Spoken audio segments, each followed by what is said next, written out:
নমস্কার, নাগরিক মনে সবাইকে স্বাগত। 26,000 চাকরি বাতিল মামলার নিরিখে যে চাকরিহারা শিক্ষকদের যে আন্দোলন চলছে, সেই আন্দোলনের অন্যতম মুখ সুমন বিশ্বাস, যিনি ইতিমধ্যে বিভিন্ন জেলায় আন্দোলন করছেন।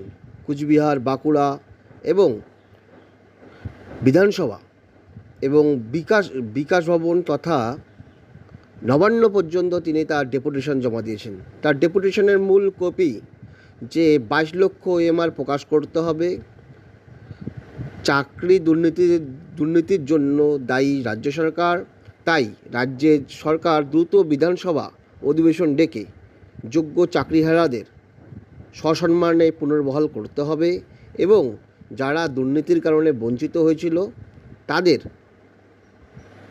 চাকরি দেওয়ার ব্যবস্থা করতে হবে। এর প্রেক্ষাপটে তিনি বিভিন্ন জায়গায় আন্দোলনের সঙ্গে যুক্ত রয়েছেন। তার নামে এবার পুলিশ, চন্দননগর পিসির police, Chinsurah, Bidhannagar north police, Bidhannagar police commissionerate তাকে জিজ্ঞাসাবাদের জন্য তার নামে এবার লেটার ধরিয়ে দিল। এখানে দেখা যাচ্ছে সুমন বিশ্বাসকে আগামী 1/7/2025 11টার সময় ডিটেকটিভ ডিপার্টমেন্ট বিধাননগর পুলিশ কমিশনারের তাকে ফার্স্ট ফ্লোরে যেটা রয়েছে তাকে সেখানে ডেকে যাচ্ছে। সুমন বিশ্বাস কিন্তু আন্দোলনের একটা অন্যতম মুখ। সরকার কি চাইছে? তাহলে কি আন্দোলনকারীদের এইভাবে দমন করার একটা প্রচেষ্টা চলছে? আপনারা কি মনে করেন? সুমন বিশ্বাস ইতিমধ্যে সুপ্রিম কোর্টে 22 লক্ষ এমআর প্রকাশ এবং বেআইনি গেজেট যে নোটিফিকেশনের মাধ্যমে এসএসসি নতুন করে ফর্ম ফিল আপ চালু করেছে তার বিরুদ্ধে 2টো মামলা করেছেন এবং তার সঙ্গে সঙ্গে তার রাস্তার আন্দোলন সত্যি অবিস্মরণীয়।